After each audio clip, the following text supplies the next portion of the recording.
how many times we tried to take this episode, uh, but we continue to have technical difficulties. I don't know why, but hey, we're going to try it again. Thank you, ladies, so much for joining me, probably for the 18th time. Appreciate it. Uh, so, family, welcome back to the podcast entitled I'm My Sister's Keeper. My name is Carla, and I'm your host and founder of the podcast. This podcast was created so that women would have a safe space to discuss everyday issues that affect their well being while keeping shit real, raw, and uncut. Right now, I'm posted up on my couch. I don't know. Should I sit back in front of my bookshelf? Should I go to the office? I don't know, because I'm just trying to get this information to you guys. So I thank you. This episode is sponsored by My Mama's Cakes. My Mama's Cakes is located in Detroit, Michigan. They do not have a brick and mortar store yet. Go to the website, place an order, and the cake will be delivered to your home, or you can meet them somewhere throughout the city to pick up your purchase. This evening, my topic of discussion is what are you waiting for? And before I jump into that, just want to introduce two of my most favorite people in the whole world. We have Dr. Yolanda Bennett, who is an educator. She's been an educator for well over 20 plus years. And we have Empress Liz, who is also worked in her field for well over 20 years, and she is an herbalist and health crusader. So I love you guys. Thank you so much for your patience. Thank you. Thanks for having us. You're welcome. All right. So, family, are you ready? Ladies, are you ready? We're going to jump into this topic. And the topic, shut up, because I'm looking to see are we all. I'm moving fast. This is crazy. The topic of discussion is what are you waiting on? We all know people year over year who say they want to lose weight. They want a new boyfriend, significant other. They want a new girlfriend. They want to move. They hate their jobs, but yet and still they don't make any attempts to bring forth change, right? And at the end of the day, no matter how many podcasts you listen to, no matter how many webinars you sign up for, or life coaches you speak to, if you don't put one foot in front of the other and make a change for yourself, it is not going to work. Absolutely. There are tons of formats that you can use to create this plan. The format that I use is called SMART Goals. For those who emailed us regarding the template that I created for SMART Goals, the SMART Goals were sent out this afternoon to the folks that were interested in receiving them. So I thank you so much for sending emails in for that. The SMART Goals, the first initial or the first letter for the SMART Goal is specific. What are you trying to achieve? So one might say, I want to lose 20 pounds. Now, mind you, there are 4 other steps, and we'll go deeper into that as the conversation continues. But I want for my guest panelists to jump in because they have tons of information that they want to share for the 19th time. And I'm posted up on my couch, up next against to the window. Like, this is crazy with my cell phone. I got one cell phone in my hand, the other cell phone in my lap, because I'm just trying to figure out what's happening. Dr. Yolanda Bennett, please take it away. Yeah. All right. So what I'm not going to do is go into a very long explanation again, because I think what Liz has to say is really important. And we kind of tag team on this conversation. So I'm just going to go for that. If you okay with that, Liz, we could just. Hey, listen, if you guys if you go to Facebook and YouTube, you can see our first recording there. So you could pick it up there and then we could double back. Right. Go ahead, Liz. Oh my God. Take it away. Oh my God. Right. So so we're just going to tag team this one just in case. So one of the things, the major thing that we talked about, Liz and I were going back and forth about, is women reinventing themselves. And I think that's important. If I don't talk about anything else, I definitely want to talk about that. And I know for a fact that a lot of us, women over 40, women over 50, that would be me, we think that we can't reinvent ourselves. And like I said before, I think that's so crazy to think that way. We are not our grandmother's 40 and 50-year-olds. We are just not. So therefore, we should not go around acting as though we are. You can reinvent yourself. And what I mean by that, if you want to go back to school, if you're looking to change careers, and it could be something completely different than you ever thought, or maybe it was that one thing you felt that you would like to do, but life got in the way. You had kids, you got married, you got divorced, you had to move, you had to take care of an aging parent, whatever it may be, it's not too late. And so reinventing yourself is how you accomplish those things.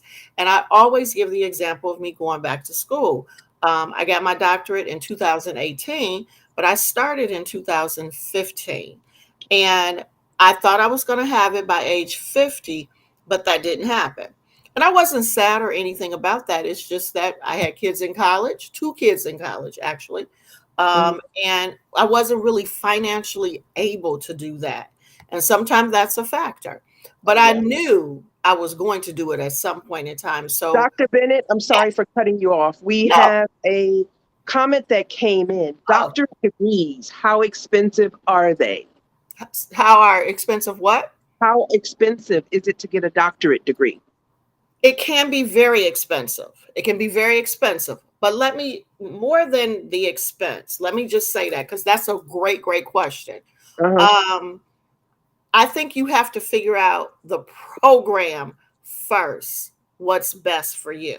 Right. Because the money will come. There are scholarships, there are things that you can do. And if you're working somewhere, sometimes your job will pay for a certain percentage of you going back to school.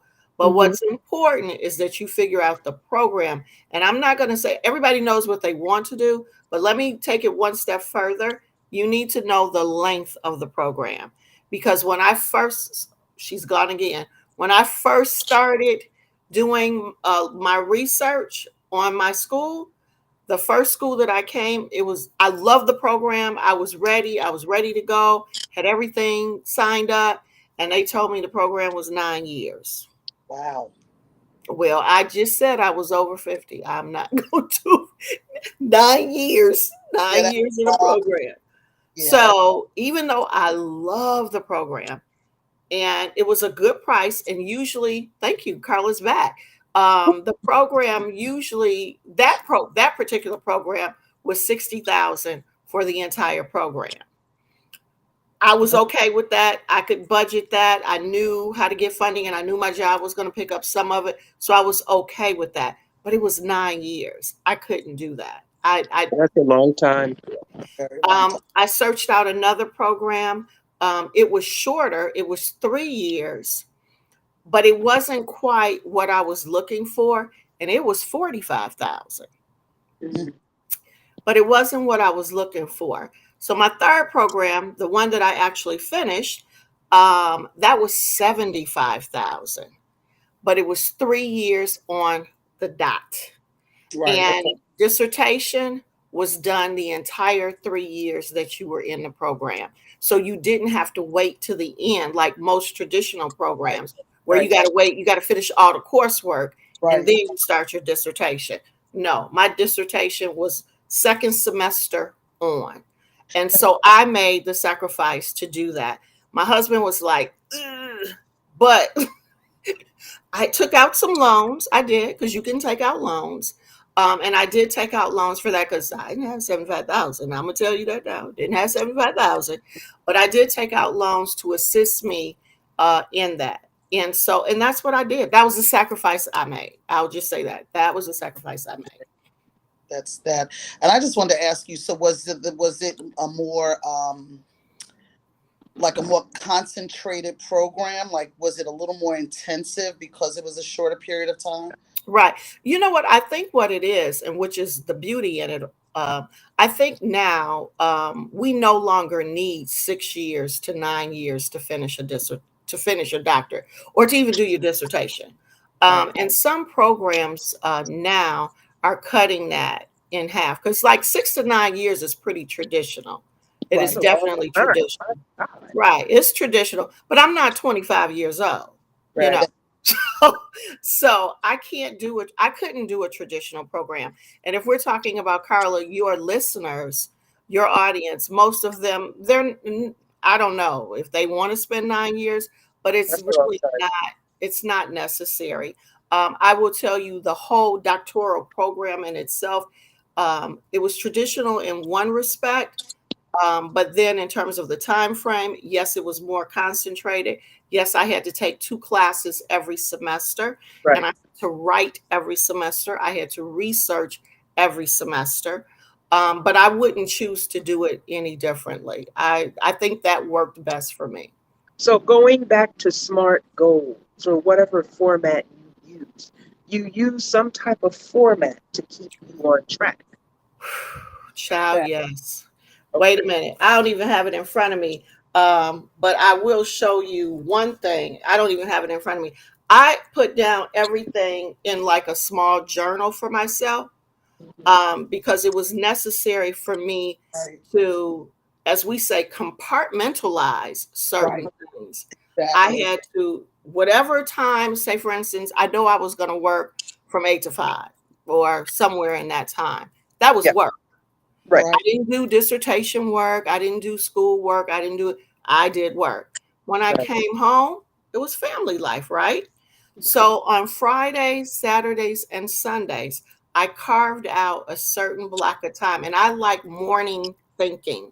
So Right. this is what I tell my students: I like morning thinking. So do Getting I. up at 5 o'clock, 6 o'clock in the morning is fresh for me. Getting a cup of coffee or some tea, coming into my office and sitting down and really thinking. And so I would get up like about 6 o'clock in the morning, and I would work from 6 to 12. Either I'm reading, I'm writing, or I'm researching. And Right. that's how my weekend went. Friday, I didn't teach on Friday. So Friday, Saturday, and Sunday from 6 to 12. And this was before the pandemic. So I also went to church on Sundays. Right. But that was my time to get up and really get going. And I did that consistently for 3 years. That part. Yeah, that was your SMART goal. Yes. Excellent. And, and it's Excellent. important that, one of the things that you said about, like, you carved out time, right? Even the smallest of things, right? If you say, I'm going to take 30 focused minutes to do X, Y, and Z, you often achieve a different result. True. I think that oftentimes, we are so overwhelmed by what we see as a burden, right? That's the one part of it. I wanted to just touch back on what you were talking about in terms of tuition, right? Mm-hmm. And the cost, because I think one of the viewers asked about how much that costs. Let me just say this to you, because we have that challenge in the world of health coaching and being a health crusader and doing consultation. Yep. Granted, yes, you should be concerned with the cost of a thing, but you have to view it as an investment. Yes. In my world, of being a health coach, it becomes this thing because we face a lot of opposition when it comes down to creating, meal plans or saying, listen, this is what you need so you don't die. And it becomes this thing of, oh, well, that's too much money. But we have to put it into perspective of, would you like to invest in your future? You're investing in yourself. Or would you like to take that same money plus and give it to a doctor? Now, like I said, we are not against going to doctors, getting regular checkups, staying on top of your health. But what we mean by that is no one questions when a doctor writes you a script, right? You just take that prescription, you fill it, you follow those instructions. But yet, if I said to you, I could help you with that chronic asthma you got going on, and you can buy a $10 bag of tea, you're going to turn around. Some people have turned around and said, $10 for a bag of tea? But the whole idea is that $10 may be something that's going to prevent you from having to have your child on a nebulizer, you being on some kind of whatever that mechanism is to open up your lungs. So there's a twofold way to look at this. It's an investment not only into your life, but your legacy, because this is what we have to start thinking about. Yeah, but remember, this goes back to what are you going to do for yourself? Right. Absolutely. Right. What are you going to do for yourself? How much of an investment are you making in yourself? Because you can invest in everyone else. You can invest in a designer bag that's thousands and thousands of dollars. You can invest in a luxury car that's thousands and thousands of dollars. But when it comes to buying a $10 bag of tea to drink so that you don't have mucus build up on your chest, because I suffer from asthma too. I mean, what do you pick? Because I Right. know which one I'm picking. I know which one I'm going to pick. No, I exactly. drink a $10 tea because I want to feel good. Well, that's the point. And again, one of the things that I wanted to just go back to when you said about compartmentalizing time, Mhm. it really works. Like that is the thing that works. Like I said, most of your viewers know I'm a mother of five. That is, a very relevant and relative part of not only my life, but what it is that I do in helping people incorporate these changes.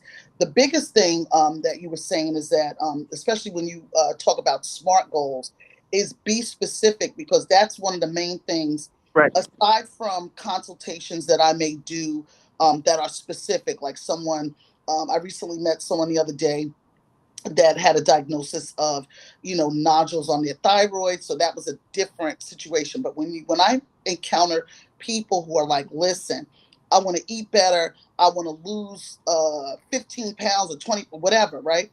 Yep. My first question to them is, what are you trying to achieve? What are you trying to achieve? So even if you say to me, I want to lose 20 pounds. One of the things that we have to come to understand, and I say this over and over again, is to find out what your BMI is supposed to be. What is your body mass index supposed to be for your frame? Because you can have someone that says, oh, I want to lose 30 pounds, and they lose that 30 pounds and be like, oh, wait a minute. So there are certain things that we need to come to understand. And like you said, the main thing is, what are you trying to achieve? Right. Because that's the What first part. That's the first part of the goal. do you want to achieve this in? It all goes hand in hand to what Dr. Bennett said about, listen, this is not, we are not in the age of our grandparents, maybe not even our parents. See, like I said, I have a parent who, my 87-year-old mother, she texts, she FaceTimes, she's on social media to keep in touch with relatives because she lives actually in Texas. So she's my example of, you're never too old to learn something new. You're Absolutely. never too old to reinvent yourself. And I think that especially as women, our life becomes our children, Mm-hmm. our parenting, and we get into this rut. I Mm-hmm. tell you, I feel more youthful now Mm-hmm. and more excited about the next. Mm-hmm. Now that my Mm-hmm. children are older and a few of them are out of the house, and I Mm-hmm. can see it a little differently. Because you understand life better now too. So you understand life better and you know how to maneuver through the BS that may confront you. You can, Right. you can duck and weave. You don't have to entertain everything that falls at your doorstep. That's true. Absolutely. No. And that's what you learn as you get older. There's certain things that you can just bypass. Like I don't need it because I can't. It's not going to Too touch much my energy. Too much right, energy. I right. Too really much energy. So you just understand life better now. right, but I think that, like I said, especially we as women, right? Especially we as Black women, our foremothers. This is something that my mother told me. I'll never ever forget this. I was like about maybe 12 or 13. Most of you remember Anita Bryant.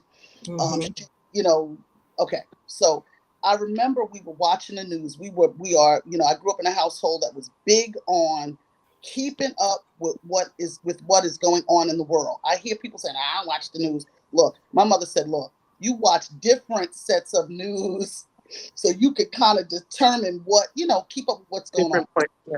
Good We were point. watching, there was a protest of women about equal pay. Now, remember, this was a number of years ago.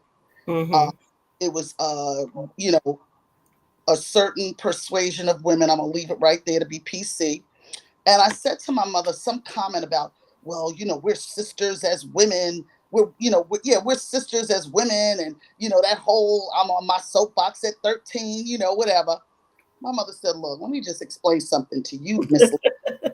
Your grandmothers always worked outside and had to take care of their house. They worked outside of the house. True. some of which were taking care of another household and then had to turn right back around and take care of their 9 children or their 13 children, depending on what grandmother we were talking about. Yep. So that's not your story. So we have to, that's a thing that even today I was talking about, drawing upon who came before you. My paternal grandmother had 13 children, right? So did mine. Yeah, 3 of those 13 children were born after she had been burned over, I don't know, somewhere, maybe, I know she had been burned on one side of her body. I can't quote the percentage. I know that she was in the hospital for 2 years. It was something that occurred. It was something that occurred when my dad was 8 years old. A kerosene stove exploded on her. They threw her off the back porch. Thankfully, it was snowing. She didn't swallow any of the flames, so it didn't do any internal damage. But she's a beautiful woman. So this beautiful woman was scarred, half of her face, half of her body. That's how I remember. But she ended up having 3 more children after that experience. When I had the pleasure and privilege of being around her as a child, I never heard this woman complain. I never heard her complain. She would say things to me about reminding me of who her mother was and what her mother's journey was in this life and in where we are, let's keep to say it that way. So I think that a lot of us, especially women of color, we have got to start remembering and going back to our foremothers and what their struggle was like. Or even for me, I had the privilege of having neighbors, some of the women in the neighborhood that I could look up to and say, wow, I admire her. This woman is working on Wall Street in the late 70s, going to work with her suit on, her little mini afro, that kind of thing, and we really have to kind of start drawing strength from those women that have come before us and have done it. You know what, Liz, I didn't mean to cut you off, but that's just something that I always say. I think that it is important. I don't know if you have daughters, but I have one daughter. I have 2. A granddaughter. And one of the things that I always say, it is so important as women, we tell our story. Yes. We have to tell our story to our daughters. We grew up, in a time where, our parents, and Carla, I know your mom very, very well.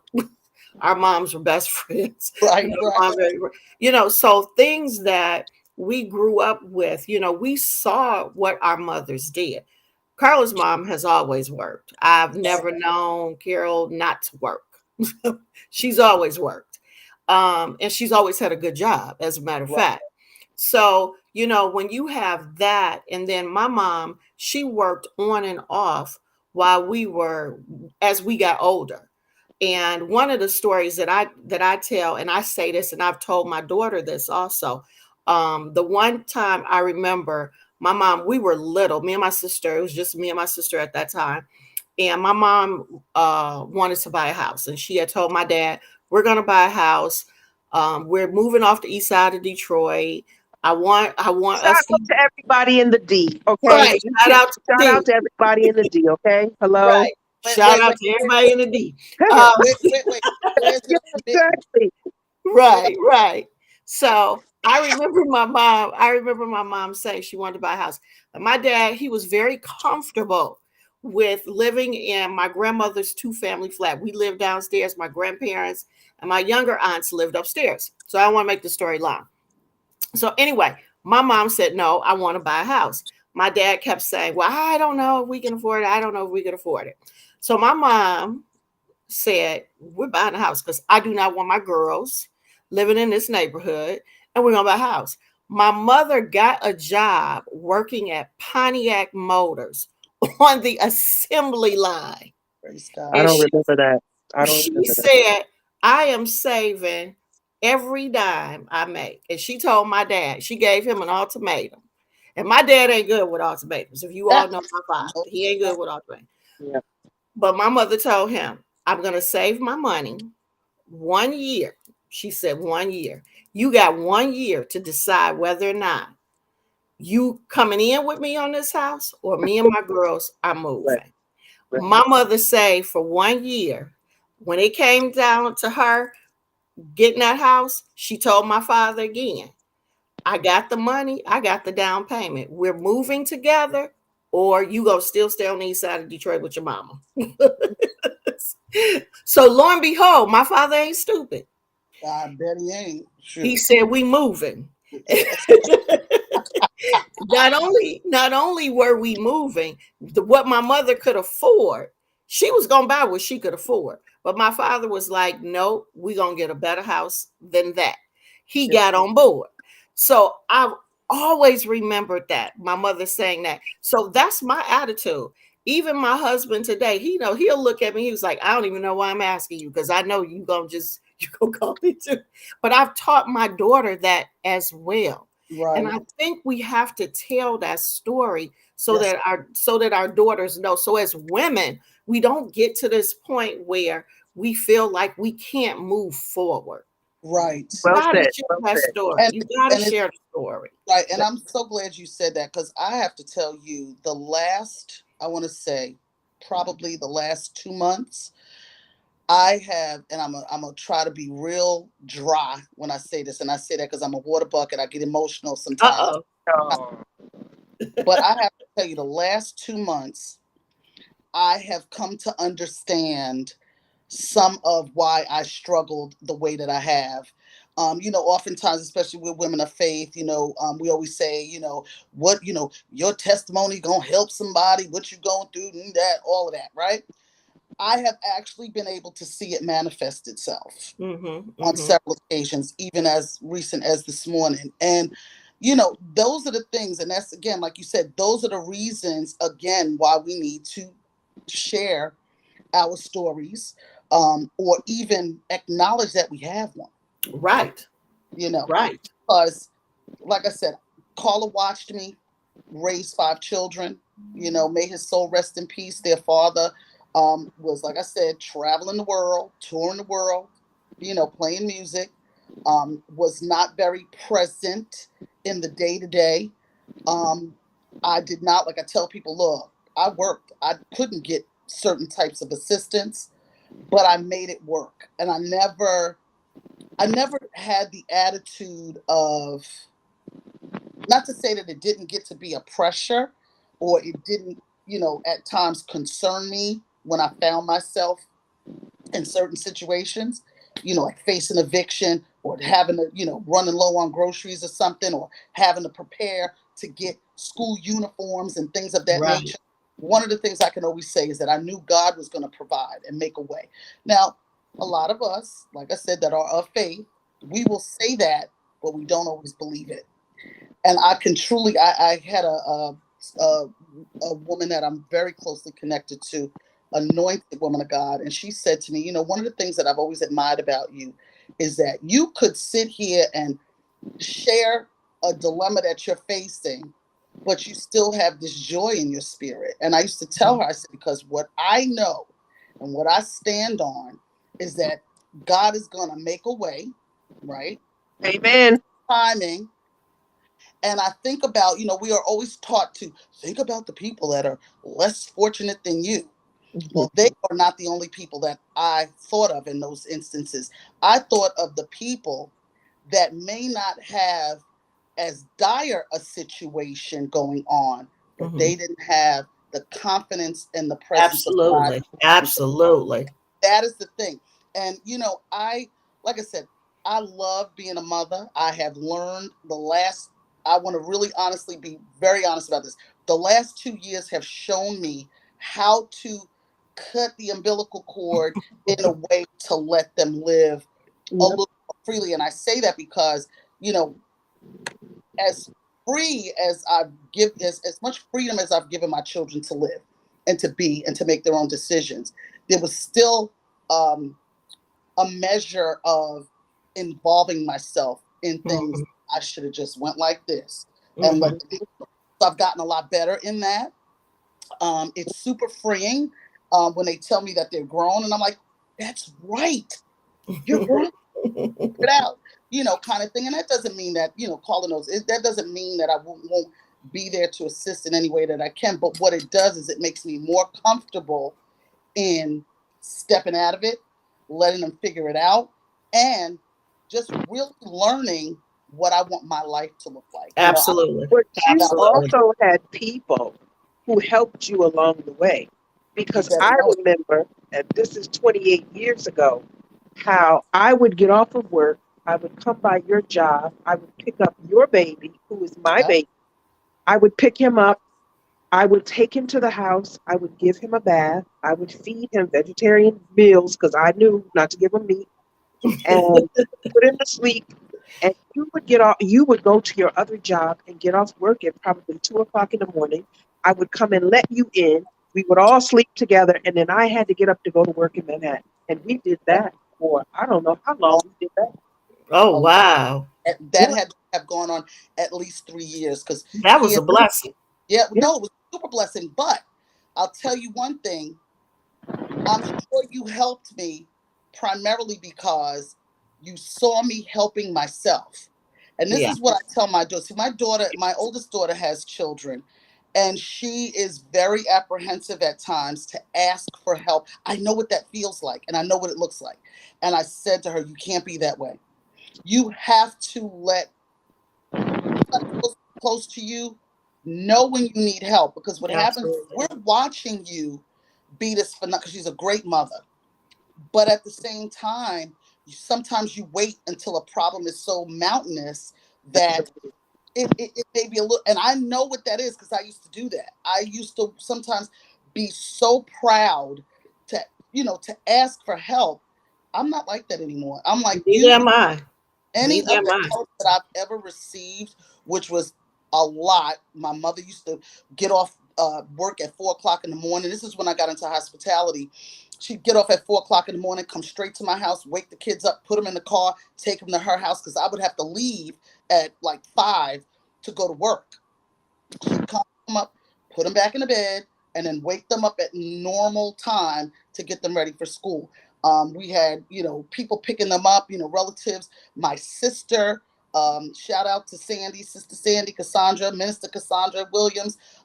She and her daughters, because most of my siblings, their children are in their 30s, almost 40s now. I was the last one to really have to have children. So their children were at an age where they could say, okay, Auntie, I got them this weekend.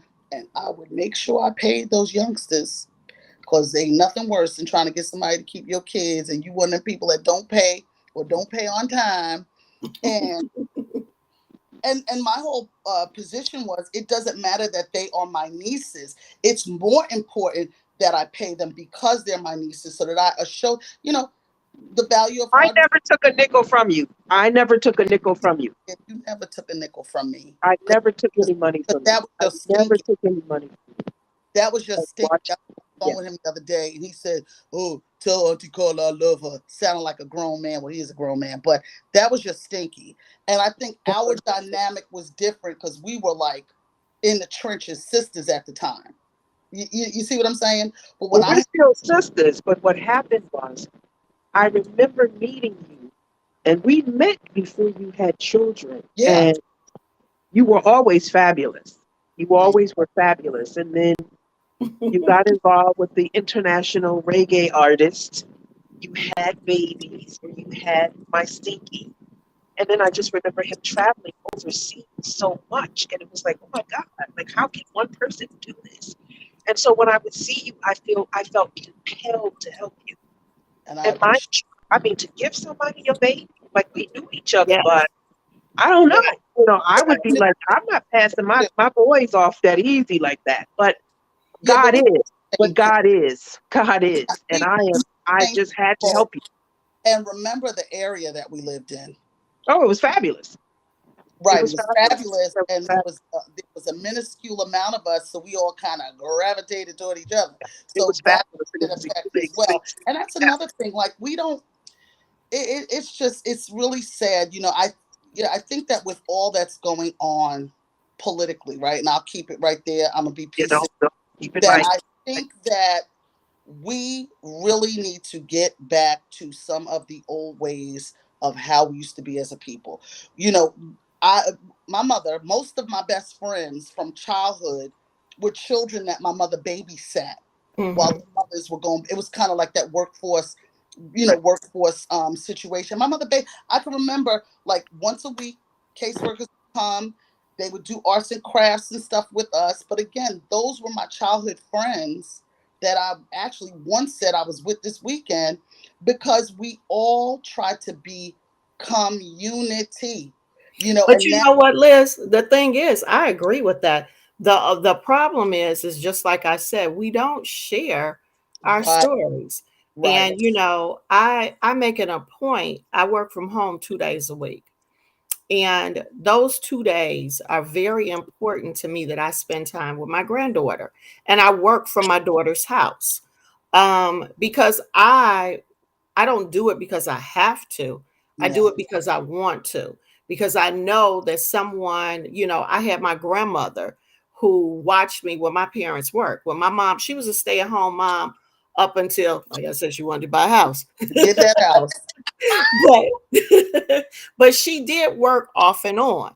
And when right, she set that goal for the house, then that's what it was.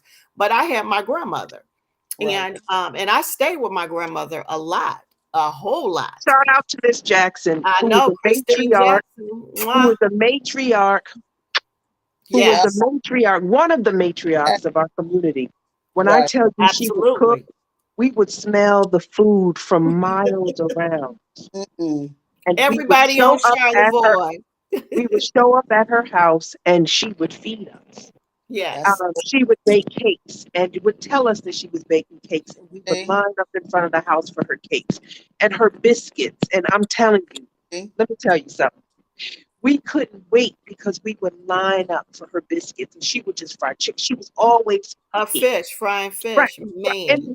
it wasn't a situation where these kids were necessarily they couldn't eat, but that's who she was. That's just who So if she your mothers and fathers were working, right, and you were with was. your aunts or uncles or whomever, you could go down the street, you could drop those kids off at her house. She wouldn't question you about anything. She wouldn't ask for a nickel.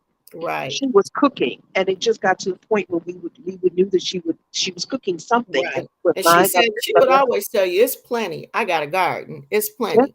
she did, Nobody's going hungry. I got a garden. Nobody's and going she would hungry." feed us, and she did Right, that for years. for She did that years. for years. Yeah. For years.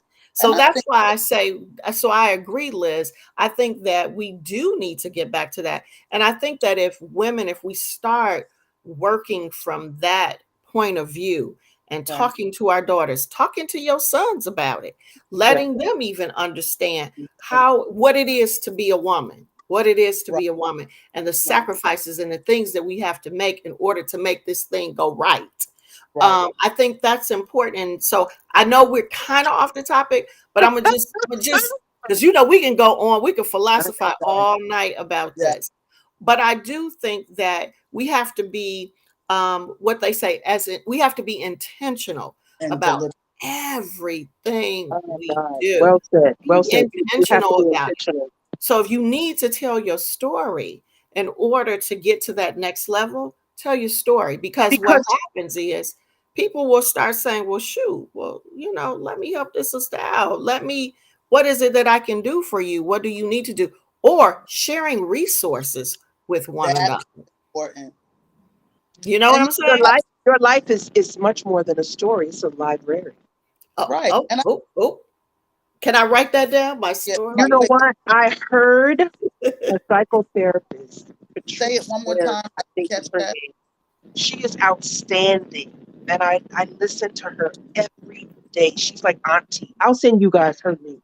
I see Right. her. I What did watch she her on say? Your Facebook. life, your She life. said your life is a library. And when she said that, I said, wow, because there's so many different facets to your life.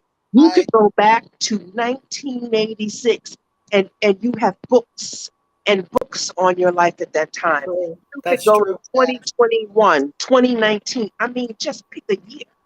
That's right. And Just I pick think too, I think for me, just as like when we were talking about community and sharing resources and things like that, I think part of it also is that we have so many broken people. And I say it in a way where they're fearful. right? Mhm. So, like, you may have had the not so best childhood, so you're very apprehensive to trust your children with Yeah, I people, get it. I get that kind of thing. And so, a lot of times, I think we're afraid to be vulnerable, as well. So I think that that plays a part in it too. I kind of wanted to piggyback off something that you were saying too about just making time in and of itself to spend time with your daughter. Mhm. I know for me, right? And I think we talked about this when we were trying to get to, or this might have been one of the other episodes where one of the viewers said something about they were never called brilliant by their parent or Mm. affirmative words. Well, I'm kind of living some of that in real time, not that specifically, but that now that my children are grown, they're able to articulate things that they experienced 8, 9, 10, 12 years old that they may not have ever been able to share. That it's like, well, wait a minute, like, because the biggest thing now is, well, you were always working, you always worked. Mhm. Now, Mhm. one of the things that I always felt like I had the privilege of doing is that whenever I had my days off, like how you were saying you work 2 days a week from home, I always would make it a point to just be with them, right? So Absolutely. whatever that looked like, if we were just in the wintertime, for the most part, we were lazing out on the weekends, watching videos. I make this phenomenal honey butter popcorn, so that's what I thought. I was creating memories that, yeah, mommy works, works, works, works, works, but when we're here, but that's not what they remember. That's not what they received. That's not how they processed it. And so that's another thing that we need to remember when we're dealing with our children, especially our adult and teenage children. Be ready for that story that they have, that they may Oh, have say processed it. differently than you Yep. put Yep. out. Because I thought I was, superpower Umi number one. Yeah, I work, but you know what? That's what you saw me doing, working, working, working. I used to make my own incense, scent shea butters. I used to do like the natural Mhm. body scrubs and stuff, and go vend in Prospect Park. So it became a thing of, no, you just worked all the time, and I'm like, yeah, but that's because we needed to eat. So, Right. for all you parents out there that are, you know, you have children that are teenagers or growing up, or grown adult children.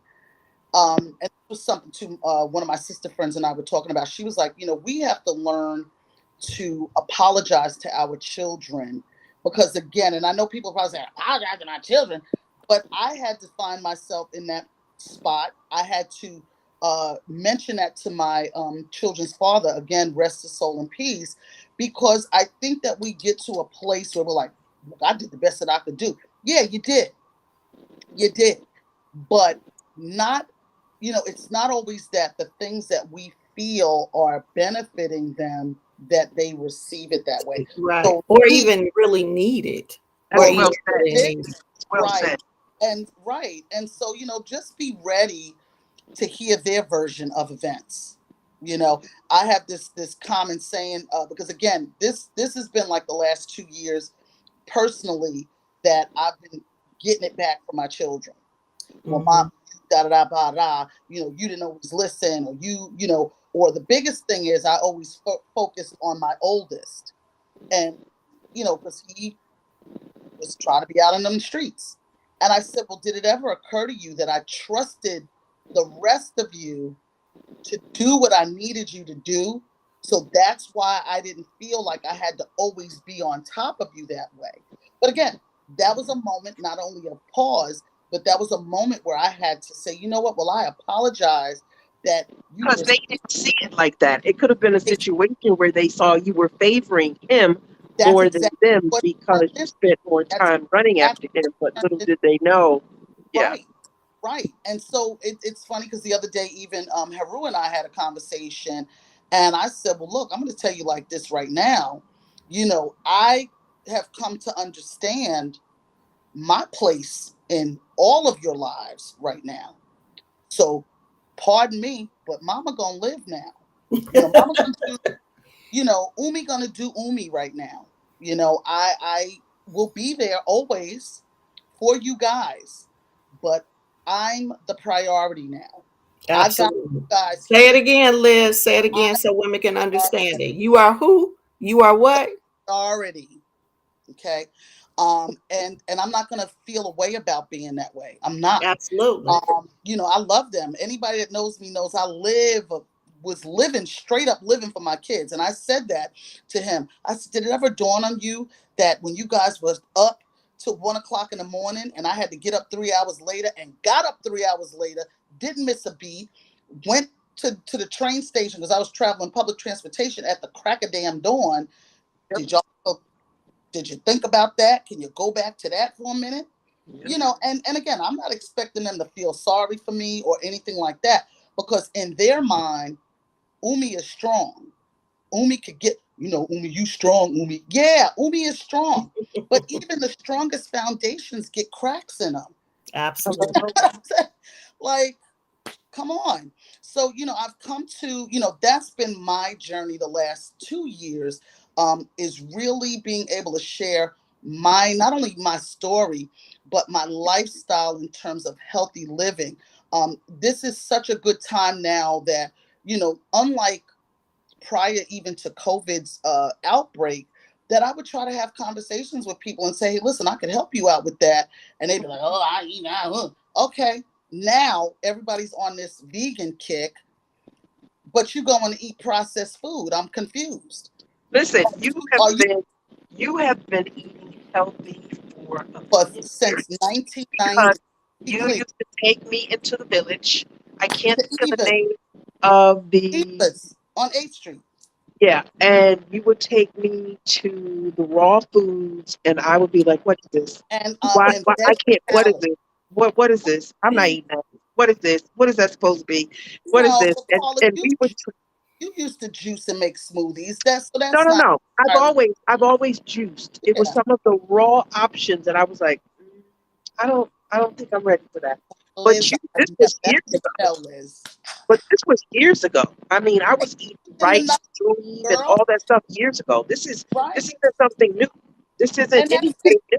And I have to really maintain a sense of humility, because, and I say this, like I said, for anybody that's viewing this, that knows me, like I said, y'all know some of y'all was talking smack, and half of y'all sliding in my DMs trying to get help, and I'll be helpful. I'm going to be helpful, but let's be real. And if you really want help, like I said, we have to focus on what our goals are. What are we trying to achieve? Are you trying to lose weight? Are you trying to, be less stiff? Most of us at a certain age, we wake up, we're a little stiff, So what are you trying to achieve? What does the word say? Write a vision and make it plain. There's so much to that. And like I said, I'm just, and again, I don't want to be facetious, because again, I know that I'm here. Part of my calling is to teach in the capacity that I teach on this level, but also to help and to serve, And so when we think of that, and that you're someone who wants to be at the forefront of whatever your calling is, or whatever your specialty is, or whatever your passion is, you got to first be in servitude. I mean, even the word says that. Like you have to know how to serve in order to effectively lead.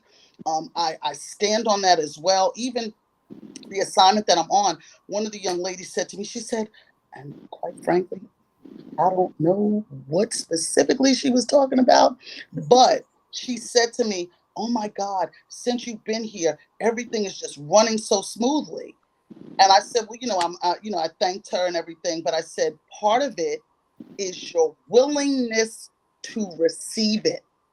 Because like I said, what I do is I build sales teams, I come and help out. Sometimes I have to entirely restructure the office. Not everybody is ready to do that. Some people are like, look, I'm good with it being half. I'm just saying. So in order to, and this is for the viewers, like anyone that you want to reinvent yourself, you want to go back to school, you want to eat more healthfully, you want to just be more daring, more free, a little more selfish. That's like, You gotta, like I said, you can watch a million podcasts, you can subscribe to a million different platforms, webinars, seminars, whatever, Right. right? But if you're not willing to receive it and apply it, it's not gonna help you. It's not gonna do a thing. It's gonna be like those books that you sitting in your bookcase that you never read, that you collect dust. And that's just, I mean, I don't know. That's just how. And I've been guilty. And I will say, Liz, I've been definitely guilty of that. I say it all the time. You know, right now, I know that after COVID or during COVID, you know, we were less active. We weren't doing a lot of things. And so now, you know, we're not over COVID, but we're at least on the other side. In a different place with it. Yeah, we're on the other side of COVID. Now is the time for you. Now is the time. If you want to take back your health, which I have, because I gained like 20, 25 pounds during COVID. I was on my way, girl. Oh, so and I'm all for, you know, Liz is speaking my language, because one of the other decisions that I made in my life is to get myself, not so much, you know, I believe in plant-based diet, and I'm not going to say that I'm 100% plant-based, but I'm trying to, my goal is to be 80-20. And that seems to work really well for me, because at our age, you know, we have to really pay attention to our health. And so while you are thinking about going back to school, thinking about, you know, getting a new job, yes, yes, you know, think about your health as well. And it's a struggle for me because, you know, I've never been really overweight, but I have, you know, I'm a little thick. I'm a little thick. And COVID didn't help me. And Carla, you remember when I was a skinny little girl? I was always skinny. Skinny Minnie. I was skinny Minnie. But you know, the thing is that I know, for me, I know what I need. And what the only thing about that is that I have to be committed to making sure I do the things that I know I need. You know, I need to do those things. And so, yeah, I don't necessarily, I don't want to say, because I don't want to make it sound like, oh, she's all plant-based, and my friends will be chiming in, girl, I seen you eating some barbecue this weekend. And let me, and I just want to say this. First of all, I subscribe to an ITAL, because again, I'm not going to say plant-based, vegan, and all that stuff, because again, in the Rastafarian culture, we call it ITAL. That was what I identified with at the time, so that's what I'm going to refer to it as. You know, if people want to call it plant-based, vegan, that's on you. But again, clean living and clean liberty. Now, at this stage in my life, I do consume fish. On occasion, I consume chicken.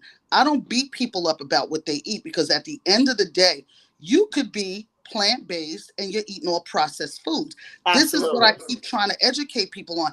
It is not a matter of, well, I'm going to go vegan and I'm going to get in the higher chakra. You're not going to get into no higher chakra if you eating some processed plant-based food. You have got to reacclimate yourself to the produce aisle. You cannot just get, because let me tell you something. I speak to people on the regular who don't even use peppers and onions when they season. I'm like, well, okay. Now, this is not to slight anyone that likes to use dry seasonings. That's on you. Mm-hmm. That is your choice. However, if you are someone that you're trying to eat more healthfully, you are trying to transition, because again, everything is about small changes. That is what leads to large improvements. Thank you, Meadow Queen, for that. Because a lot of people, like I said, oh, I want to go plant-based, and they go cold turkey, and then you get mad at yourself because your body is craving beef. We have to understand our bodies. We have to. We have to understand our blood type. There are certain foods that some of us should not be consuming, right? And even in the event that you are doing plant-based foods, you have to have the good carbohydrates. I believe they call them the complex carbohydrates. You have to, because carbohydrates are your fuel. So we have people that are gravitating toward this as a trend. And just like Meadow Queen, because see, I studied under Diane Bean, also known as the Meadow Queen. She's a traditional master herbalist, biochemist, and pharmacologist. You can visit her website, greengreenscrub.com, for any of her products. And I usually save that for last because it's not about hawking her stuff. This woman has been helping people since I've known her in the late 80s. I have seen people be cured of vitiligo. Yes, vitiligo, the beginning of it. People that have been weaned off insulin, people that have been tested HIV negative for years before they have come out with these medications that allow people now to test negative. And I'm talking about body fluids and that sort of thing. And I say that to say this: we have to know what our body frame, to see what is the ideal weight we should be at. We need to know what our blood type is, to know what foods are better for us to eat. And if you are someone that is transitioning to a fully plant-based diet, you need to look up Dr. Sebi's instructions. God rest his soul in peace. You need to be looking at people that are not new to this, but are true to this. And I'm talking, like I said, this is not new to me. Like I said, I was just getting on one of my homegirls the other day, because I was like, yeah, I remember y'all talking about I lost all that weight. What was I hitting the pipe? Yeah, because I stopped eating meat. But you asking me, am I hitting the pipe? Now, mind you, I'm glowing, my hair's growing, like, come on. So if you are someone that you want to change any aspect of your eating habits, there's several things that I can tell you. First of all, reacclimate yourself to the produce aisle, right? Keep certain things in your house, like lemons, rosemary, certain things that if you start turmeric and ginger. Turmeric to the 10th power, ginger to the 10th power. See, I cook with those things as well. So that's in my food. I'm not just drinking tea, right? And then if you are someone that is trying to lose weight, portion control, my people. Stop saying you're on a diet. You are setting yourself up to fail. Portion control, and stop eating wings at 10 o'clock at night. Ask me how I know. Ask me how I know. All right, listen. This conversation can go on and on. Yes, But you see, I'm sitting on the couch, and anyone that knows me knows I love my couch. You see, I keep going lower, lower. Okay? Hell, I should have never sat on this damn couch, because I already know what the end result will be. But listen, we will continue this conversation. I appreciate you guys taking time out of your busy schedule. Yolanda? Yes. To you both, ladies. We will continue this because there's more additional steps to SMART goals. Yes. However, our conversation kind of strayed. It was meant to be. It was meant to be. Well, finally, we've been able to have this conversation. Right. It was meant to be. Hey, but we will invite you guys back. I will bring back my two panelists, Yolanda and Empress Liz, and we will continue this. Part 2 will be coming up soon. What are you waiting? What are you waiting on? And I promise to be a little more reserved. Yes, you don't have to be. But bye-bye, everybody. Bye-bye, everybody. Have a great night, ladies. Yes, you.